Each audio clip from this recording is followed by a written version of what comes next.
अस्सलाम वालेकुम स्टूडेंट्स, क्या हाल चाल है? सब लोग ठीक ठाक हैं। और क्या पिछले लेक्चर्स आई होप आप लोगों ने देखे होंगे, प्रिपेयर किए होंगे अच्छे से।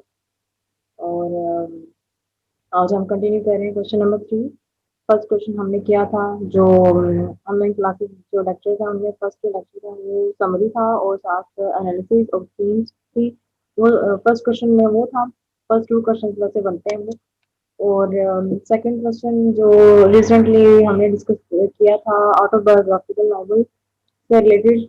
और उसमें हमने डिकन्स की रियल लाइफ और नॉवल में उसने रेफरेंसेस दिए हुए हैं और जिस तरह से वो लिखा है उसको हमने डिस्कस किया था। आज हम क्वेश्चन नंबर 3 स्टार्ट कर रहे हैं। तो list out all the characters of expectation and analyse them deeply. Sometime paper में एक क्वेश्चन आ जाता है कि नॉवल के जो है कैरेक्टर्स लिस्ट जो है ना वो लिखे और कैरेक्टर्स को किस तरह से आपने एक्सप्लेन करना है। इनको आप शॉर्ट भी कर सकते हैं। पिप का कैरेक्टर जो है मैंने थोड़ा सा ज़्यादा एक्सप्लेन किया है ताकि आपको थोड़ा क्योंकि समटाइम ऐसा होता है कि किसी एक कैरेक्टर पे जो है ना वो क्वेश्चन आ जाता है। लाइक अगर पिप आ जाता है कि इसके कैरेक्टर का एनालिसिस करें, तो आप इसके कैरेक्टर का एनालिसिस इस तरह से करेंगे कि आप इसको दो तरह से और बल्कि हर तरह से इसको डिस्कस करना है। एज अ नरेटर भी, क्योंकि इसमें ये स्टोरी में खुद इन्वॉल्व है, एज अ नरेटर खुद बता रहा है अपनी स्टोरी। और जो स्टोरी ये बता रहा है उसमें ये खुद एज अ कैरेक्टर भी है, ठीक है। तो आपने दोनों तरह से इसको एक्सप्लेन करना है। तो ये मैं आपको भी एक्सप्लेन करूंगी कि कैसे करना है, ठीक है। जो टेक्निक्स मैं आपको साथ साथ बताती रहती हूँ, ये बेशक अपनी डायरी पे अपनी नोटबुक्स पे नोट कर लिया करें ताकि जब आप प्रिपेयर करने लगे या पेपर्स के टाइम आए तो आपको ये चीज़ें आपके सामने लिखी हुई हों। स्टिकी नोट्स पे लिख लें बेशक, ये रिमाइंडर के लिए होता है ताकि आप भूलें ना। ओके, स्टार्ट करते हैं। कैरेक्टर लिस्ट में सबसे पहले पिप का कैरेक्टर है जिसका फुल नेम मैंने आपको बताया था कि फिलिप पेरस है। तो बिल्डिंग्स रोमन का भी हम डिस्कशन इस बार में भी कर चुके हैं, लेकिन एक दफा फिर रिपीट कर देती हूँ। अच्छा, buildings Roman great expectations represents the growth and development of a single character. Philip Pirrip, known as Pip, ठीक है, ये इसका शॉर्ट नेम था पिप। और बिल्डिंग ड्रामा मैंने आपको बताया था कि जो ग्रोथ होती है चाइल्डहुड से यंग एज तक या यंग एज से जो उनके जो बुढ़ापे तक का जो टाइम होता है वो जो इस नॉवल में होता है उसको बिल्डिंग ड्रामा कहा जाता है। तो एक डेवलपमेंट होती है कैरेक्टर की, उसको बिल्डिंग ड्रामा कहा जाता है, ठीक है। Development of a single character जो कि ग्रेट एक्सपेक्टेशंस में है पिप की। Pip is narrating his story many years after the events of the novel take place. There are really two Pips in Great Expectations. Dickens takes great care of distinguish them. यानी कि पिप जो है narrating यानी कि खुद story अपनी सुना रहा है। जब मैंने आपको ये उर्दू सेंड की थी समरी, उसमें आपको आपने देखा होगा कि पिप खुद अपनी स्टोरी सुना रहा है, ठीक है। तो इसका मतलब ये है कि पिप नरेट कर रहा है अपनी स्टोरी, खुद बता रहा है, ठीक है। तो इस लिहाज से इसका एक कैरेक्टर ये बनता है कि वो अपनी स्टोरी खुद सुना रहा है। कितने ही story many years after the event, जब उसकी ये वो सारा कुछ हो गया। ऑब्वियसली उसने एक अपने बचपन से तो लिखना स्टार्ट नहीं किया हुआ ना ये नॉवल। उसने अपनी जिंदगी के जो आखिरी टाइम था, बल्कि उससे कुछ साल पहले मिड टाइम पे उसने ये लिखा था जब जिसमें उसने अपनी पूरी लाइफ लाइन को जो है ना एक्सप्लेन किया है। तो ये सारा कुछ हो तो चुका था, उसके बाद ऑब्वियसली इसने ये नॉवल लिखा और स्टोरी बताना शुरू की। तो जो पिप एक नरेट कर रहा है, जो बता रहा है स्टोरी, ये उसके इवेंट ये सारा कुछ होने के बाद उनका बता रहा है। लाइक मेरी जिंदगी में जो कुछ हो रहा है मैं अभी आपको अगर बताती हूँ तो इट मीन्स कि मैं लोग पहले सारा कुछ फेस कर चुकी हूँ, ठीक है। पहले एज अ कैरेक्टर मैं उसमें थी, मेरे के साथ जो कुछ हो रहा था मैं एज अ कैरेक्टर थी। और वो सारा अब मैं आपको बता रही हूँ, तो अपनी वर्डिंग में बता रही हूँ, खुद बता रही हूँ, ठीक है। तो मेरे दो कैरेक्टर हो गए, एक वो जो मैं अपनी स्टोरी में हूँ, ठीक है, जिस तरह से मैं अपने आप को एक्सप्लेन करूँगी मैंने ये किया अपनी जिंदगी में ये वो। और दूसरी मैं खुद अभी जो बैठ के अपनी पिछली स्टोरी बता रही हूँ, ठीक है। इस तरह से फिर का भी यही है कि एक स्टोरी वो जो बता रहा है अपनी जो कुछ हो चुका वो, और जो जब हो रहा था तब जो एक करेक्टर था प्ले कर रहा था, जो एक जिंदगी गुजार रहा था पिप, ये डिकन्स कह लें वो, ठीक है, एक एज अ करेक्टर। ये दो लोग जो है ना, ये दो उसके कहने के जो है ना उसके दो पार्ट आप कहने इसमें आते हैं, ठीक है। तो अपने text place there are two Pips in Great Expectations, और डिकन्स ने इसको बहुत ही ब्यूटीफुली एक्सप्लेन किया हुआ है, दोनों में डिस्टिंग्विश उसने जो है किया हुआ है बहुत अच्छे से। अब हम देखते हैं कि कैसे है। Pip the narrator and Pip the character, ठीक है। पिप जो स्टोरी बता रहा है और जो कैरेक्टर है जो परफॉर्म कर रहा है स्टोरी में, स्टोरी के अंदर है, ठीक है। imbuing the voice of Pip the narrator with perspective and maturity, while also imparting how Pip the character feels about what is happening to him as it is actually happens. यानी कि दो जो जो दोनों उसके पार्ट्स हैं वो narrate करते हुए भी उसकी वो मेच्योरिटी शो हो रही है, उसकी पर्सपेक्टिव और उसका मेच्योरिटी उसकी शो हो रही है जब वो अपनी स्टोरी बता रहा है, ठीक है। फिर अब वो जब वो स्टोरी बता रहा है तो उसकी जो मेच्योरिटी है वो तो नजर आ रही है, लेकिन उसने क्या किया है कि while also imparting how Pip the character feels about what is happening to him. वो कह रहे हैं कि एक तो वो पिप है जो एज अ नरेटर अपनी स्टोरी बता रहा है और बहुत मेच्योर है अब, क्योंकि वो एक टाइम गुजार चुका है, ठीक है, अपना, और अपनी स्टोरी बता रहा है, तो वो एक मेच्योर टाइप का बंदा है जो अपने आप को एनालाइज करके बता रहा है अपनी स्टोरी कि मैं इस टाइप का था। और दूसरा जो है करेक्टर है, और वो जो नरेटर है वो अपने करेक्टर के बारे में बता रहा है। वो बता रहा है कि उस टाइम पे मुझे क्या फील होता था, चाहे मेरे साथ ये सारा कुछ हो रहा था, about what is happening to him, जब जो कुछ उसके साथ उस टाइम पे हो रहा था उसकी स्टोरी में, एज इट एक्चुअली हैपन्स, वो कैसा फील कर रहा था, ये वो जो है साथ साथ बता रहा था, ठीक है। ये दो उसके पार्ट्स हैं।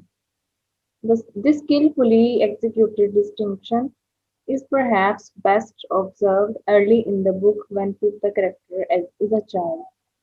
बुक के जो नॉवल का स्टार्ट है उसमें आप देखेंगे, जब आप पढ़ेंगे, पढ़ा है जब आपने, तो आपको ऑब्वियसली समझ आया होगा कि एज अ चाइल्ड जो है उसका कैसा कैरेक्टर था, डरा हुआ सहमा था, उसको ऑब्जर्व कर सकते हैं आप।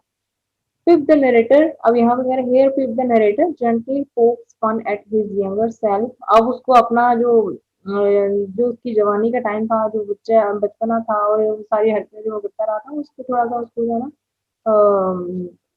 थोड़ा उसको हंसी आती है, जैसे हम कहते हैं ना कि हाँ, अब जो कुछ पहले करते रहे हैं उसको सोच के उसको या उसके बारे में जब हमें ख्याल आता है तो हम थोड़ा उस पर हंसी आती है, हमें क्या हम क्या करते रहे हैं। तो यही चीज उसके साथ है कि उसको थोड़ा सा ये फन जो है ना वो महसूस होता है। But also enables us to see and feel the story through his eyes। जिस तरह से वो स्टोरी हमें बता रहा है ना, हम उसकी, हमें ऐसा लग रहा है कि हम ही उसकी जगह खड़े होकर जो है उसकी स्टोरी देखते हैं, ठीक है, यानी कि उसी की आंखों से हम उसकी स्टोरी जो है सुन रहे हैं और फील कर रहे हैं, इस तरह से हो रहा है। ओके, ऐसा कैरेक्टर एक कैरेक्टर के तौर पे क्या है, Pip has a deep desire to improve himself, अपने आप को, जब वो कैरेक्टर की हैसियत से जब हम उसके बारे में बात करते हैं कि नॉर्मल के अंदर एज अ कैरेक्टर उसकी क्या डिजायर है, अपने आप को वो इम्प्रूव करना चाहता है, ठीक है, अपने आप को एक बेहतर जगह पे देखना चाहता है, एजुकेशन हासिल करना चाहता है, जेंटलमैन बनना चाहता है, ठीक है, अपने आप को इम्प्रूव करना चाहता है, and attain any possible advancement. Advancement यानी कि जहाँ पे वो अभी है इससे वो नेक्स्ट लेवल पे जाए, अपने आप को और एडवांस करे, आगे लेके जाना चाहता था। वेदर एजुकेशनल, चाहे वो एजुकेशनल लेवल पे हो, वो एडवांसमेंट जो है वो चाह रहा है, वो एजुकेशनल लेवल पे हो, मॉरल लेवल पे हो या सोशल लेवल पे हो। सोशल लेवल पे कैसे होगी कि वो अपना स्टेटस हाई कर सकता है, मॉरल लेवल पे कैसे होगी कि वो एक जेंटलमैन बन सकता है। एक जेंटलमैन कैसा होता है, उसका एक प्रॉपर वे होता है, एक proper way of talking, proper way of behaving, proper way of wearing dresses, their someone's personality, जिस तरह से अब हम दूसरे बंदे को ऑब्जर्व करते हैं किसकी पर्सनालिटी कैसी है, वो आ जाता है इसमें सारा सोशल मॉरल और एजुकेशन, ठीक है। His longing to marry Estella, longing जितना उसने वो स्ट्रगल की या उसके जो भी ख्यालात थे और ख्वाहिशात थी एस्ट्रेला से शादी करने के लिए। And join the upper classes stems from the same idealistic Dzire.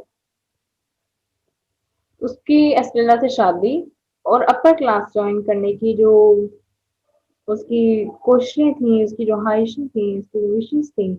Stems stems आपको इसका मीनिंग आपको पता है, स्टेम्स और रूट्स क्या होती हैं? From the same idealistic. अब ये जो अस्ट्रेला से शादी और अपर क्लास का जो था, अस्ट्रेला से ही ये जुड़ी हुई चीज है कि अस्ट्रेला एक हायर अपर क्लास से बिलोंग करती होती है और उसका एक अपना एक स्टैंडर्ड होता है। तो उस उसी को लेके वो उसको अस्ट्रेला से शादी का फिर अपर क्लास का जो है वो आइडियलाइज करना शुरू कर देता है, उसके डिजायर पैदा हो जाती है उसमें कि मैं ये चीज अपने जिंदगी में भी लेके आऊँ। From the same idealistic desire as his longing to learn, to read, and his fear of being punished for bad behavior. उसको जो है ऑस्ट्रेला के साथ उसको शादी का और अपर क्लास से ज्वाइन करने की उसकी जो डिजायर थी उसके लिए। और ये डिजायर उसकी उतनी इम्पोर्टेंट थी, अब होने लगी थी बाय द टाइम, जितनी उसकी पहले पढ़ाई को लेके थी और यानी पढ़ना लिखना और इस तरह से इन चीजों को लेके थी, उतनी जो है ना वो जितनी पहले एस्ट्रेला और अपर क्लासेस को लेके रही थी, अभी उससे भी ज्यादा उसकी जो है ना वो ये कहने की स्ट्रगल, अब वो ज्यादा आइडियलाइज करने लग गया था कि अपर क्लास और मतलब सोसाइटी में ये चीजें बहुत ज्यादा इम्पोर्टेंट हैं। तो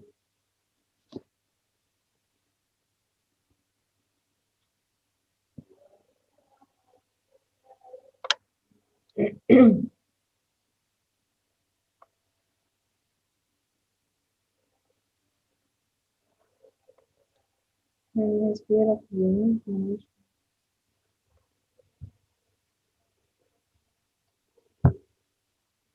और उसका जो डर है and his fear of being punish for bad behaviour. उसकी जो सिस्टर के सास है उसको मार पड़ती रहती थी और हर टाइम उसकी वो रियलिटी को वो फेस कर रहा होता था, तो वो इस चीज से निकलना चाहता था बाहर। वो कहता उसको अब वो दिन रियलाइज हो गया था कि अब वो बच्चा नहीं है और वो इस चीज से निकलना चाहता था कि जो है एक बुरा होने का उसको एहसास दिलाया जाता था। वंस ही अंडरस्टैंड्स, जब उसको समझ आ गया, वो समझ गया आइडियाज लाइक, जब उसको ये दुनियावी चीजें समझ आ गई, ठीक है। कैसे समझ आई थी? जब वो ऑस्ट्रेलिया से मिला और ऑस्ट्रेलिया ने उसको रियलाइज करवाया कि ये चीजें भी जिंदगी में एग्जिस्ट करती हैं, ठीक है। उससे पहले वो बहुत भला वाला था, उसको पता ही नहीं था कि ये चीजें क्या होती हैं और स्टेटस क्या होता है और पैसा क्या होता है। बस उसको ये था कि मैं पढ़ूं लिखूं और अपने आप को आगे लेके जाऊं। उसको स्टेटस और पैसे का इतना नहीं था, लेकिन हाँ वो अपने आप को बेहतर तरीके से बेहतर जो है तौर पे अपने आप को करना चाहता था, बेहतर करना चाहता था अपनी जिंदगी को। लेकिन जब वो ऑस्ट्रेलिया से मिला तो उसने क्या किया, उसको ये आइडिया समझ आए लाइक पॉवर्टी, गुर्बत, इग्नोरेंस, यानी किसी को इग्नोर करना, किसी को मॉरली हर्ट करना, और ये जो ठीक है ये सारे मॉरल जो आ जाते हैं करेक्टर। एंड इमोरलिटी, यानी कि गैर अखलाकी जो चीजें होती हैं, ये सारे इसको समझ आने लगे कि ये होती है। Pip does not want to be poor, ignorant and immoral. अब जब उसको समझ आया तो वो गरीब नहीं रहना चाहता था, वो इग्नोरेंट नहीं रहना चाहता था कि लोग उसको इग्नोर करें या उसकी कोई इम्पोर्टेंट ना हो सोसाइटी में, या किसी भी लेवल पे लोगों से मिलता है तो उसकी एक अपनी पहचान हो, एक स्टैंडर्ड हो, और इमोरल तरीके से उसको जो बिहेवियर उसको जो है फेस करने पड़ते थे वो ना करने पड़े, तो अब वो ऐसी कंडीशन नहीं चाहता था। फिर द नरेटर, पहले हमने करेक्टर को डिस्कस किया एज अ करेक्टर, ठीक है। अब हम आगे नीचे फिफ्थ द नरेटर। अब नरेटर के तौर पे वो क्या कर रहा है? पहले करेक्टर के तौर पे हमने डिस्कस किया कि वो अपने आप को क्या देखना चाहता था और क्या क्या उसकी जो है वो स्ट्रगल थी। अब नरेटर के लिहाज से अगर हम देखें तो उसने क्या किया, वो जज कर रहा है अपने आप को, ठीक है। जज कैसे कर रहा है कि जज his own past action extreme harshly, rarely giving himself credit for good deeds। अब एज अ नरेटर जब वो अपनी स्टोरी बता रहा है हमें, तो वो अपना जो पास्ट है उसको जज कर रहा है कि जो कुछ उसने एक्शंस जो जो कुछ करता है, वो जो एक्शंस उसने परफॉर्म किए हैं उसको बहुत हार्शली जज कर रहा है वो, कि मैं मतलब ऐसा करता रहा हूँ, मुझे ऐसा नहीं करना चाहिए था, क्रिटिकली अपने आप को देख रहा है।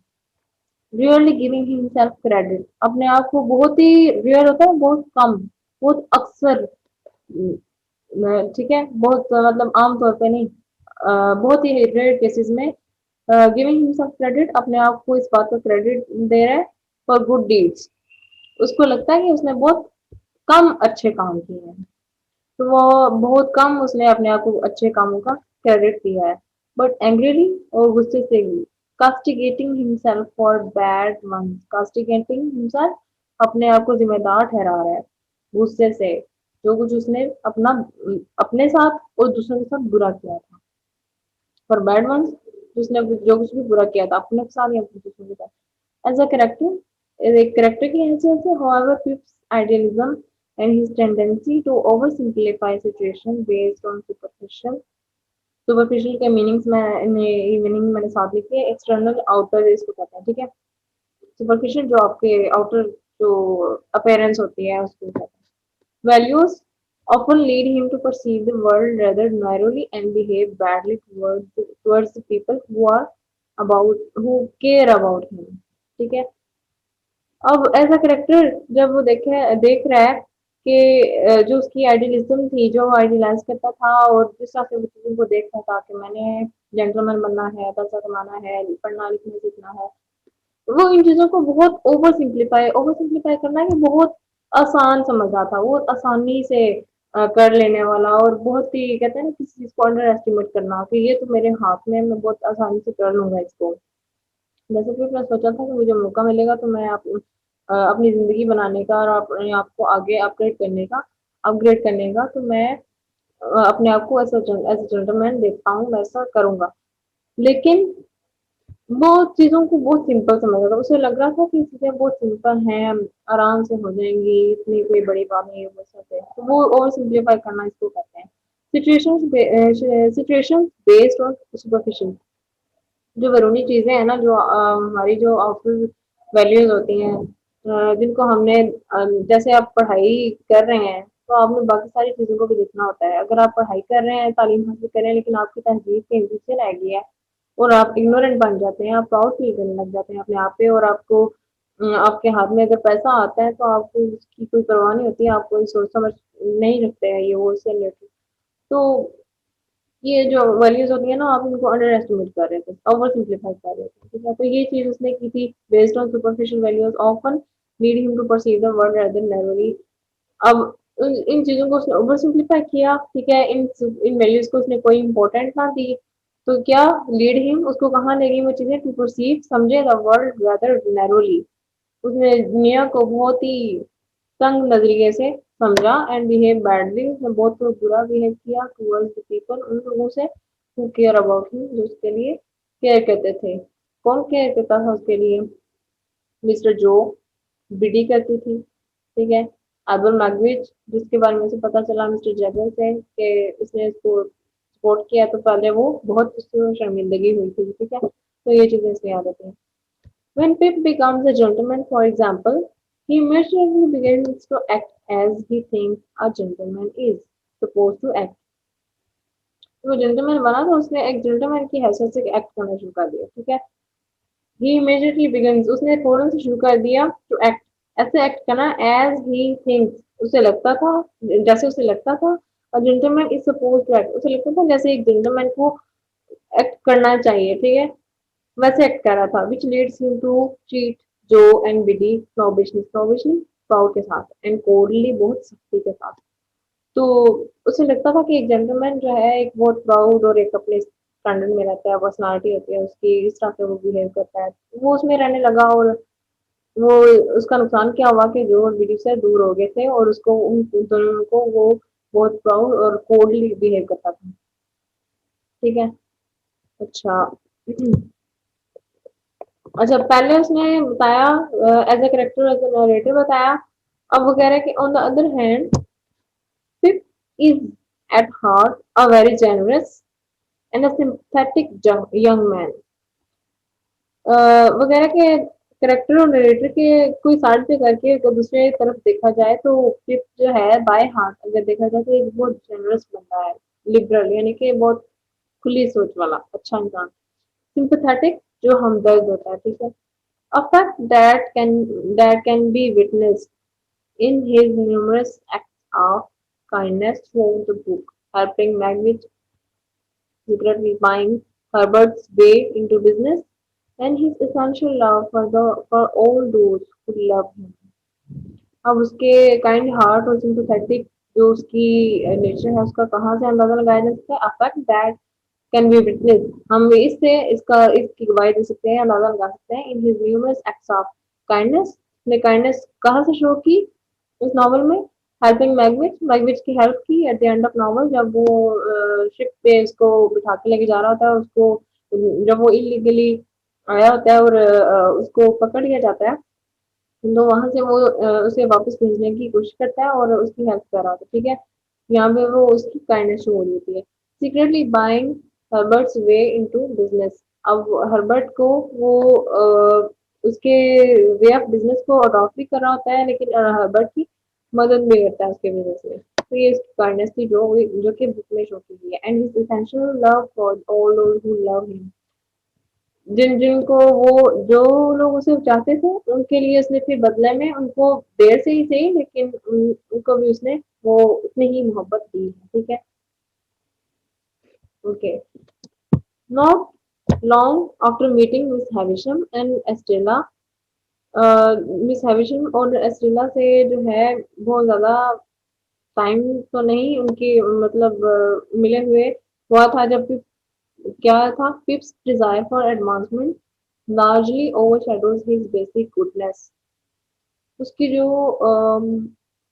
एडवांसमेंट की डिजायर थी ना, अपने आप को अपग्रेड करने के लिए अपने आप को आगे लेके जाने की जो उसकी विशेष थी, ठीक है, वो कि जो है ना उसके चक्कर में उसकी जो गुडनेस थी ना वो थोड़ी पीछे रह गई, ओवरशेडो होता है कि किसी चीज के आगे कुछ शेडो आ जाना, किसी चीज का पर्दा पड़ जाना, ठीक है, कहते हैं ना अक्ल के आगे पर्दा पड़ जाना, तो ये हुआ था कि वो जो डिजायर थी ना for advancement largely over shadows his basic goodness, जो उसकी बेसिक गुडनेस थी ना उसके ऊपर हावी हो गई थी वो उसकी डिजायर, तो उसकी अपनी जो गुडनेस थी वो कहीं थोड़ी सी पीछे रह गई, ठीक है, जिसकी वजह से उसने बाद में काफी ज्यादा सर्वाइव किया था after receiving his mysterious Fortune, जब मिस्टीरियस होता है मिजरेबल, ठीक है, तो बहुत गमगीन, ठीक है, अपनी किस्मत को जब उसने ये देखा अपने साथ होते हुए मिस्टीरियस फॉर्चून, अब मिजरेबल जो उसकी कंडीशन देखी अपनी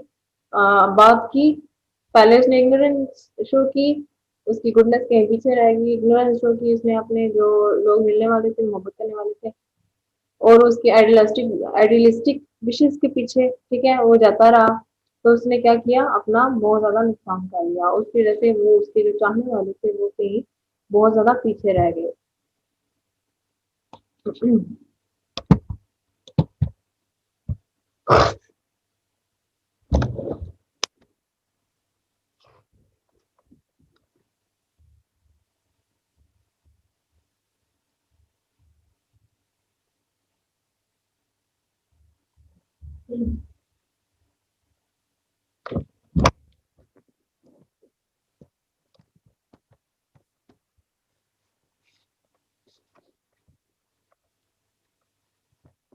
idealistic mission seems to have been justified, उसकी जो जब उसको पता चला कि उसकी जो किस्मत में जो उसने अपने साथ किया और फिर जो उसके साथ हुआ उसके बाद उसको पता चल गया कि लाइक मतलब एक जो है ना उसको पता चल गया कि जो कुछ मेरे साथ हुआ वो मेरा अपना ही किया करा था, इसकी वजह से मुझे ये सब कुछ फेस करना पड़ा, and he gives himself over to a gentlemanly life of idleness, ठीक है, अपने आप को उसने फिर एक जो ऐसी जिंदगी जो है वो जो उसने आइडियलाइज की उसने वो गुजारना शुरू कर दी, बट द डिस्कवरी, जब उसने डिस्कवर किया दैट द रिच मैगविच, जब उसे पता चला कि जो मैगविच है जो क्रिमिनल है, रश मैगविच जो क्रिमिनल है, मैगविच थीफ है, नॉट द वेल्थी मिस हैविशम। जब उसे पता चला कि but the discovery that the rush Magwitch जो मदद जो मदद करने वाला था, वो मैगविच वो क्रिमिनल था, वो मैगविच जो क्रिमिनल मैगविच था वो था मदद करने वाला, not the wealthy Miss हैविशम।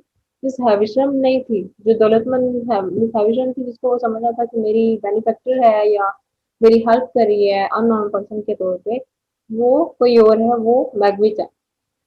Is his secret benefactor, benefactor फायदा पहुंचाने वाला, शैटर्स भी।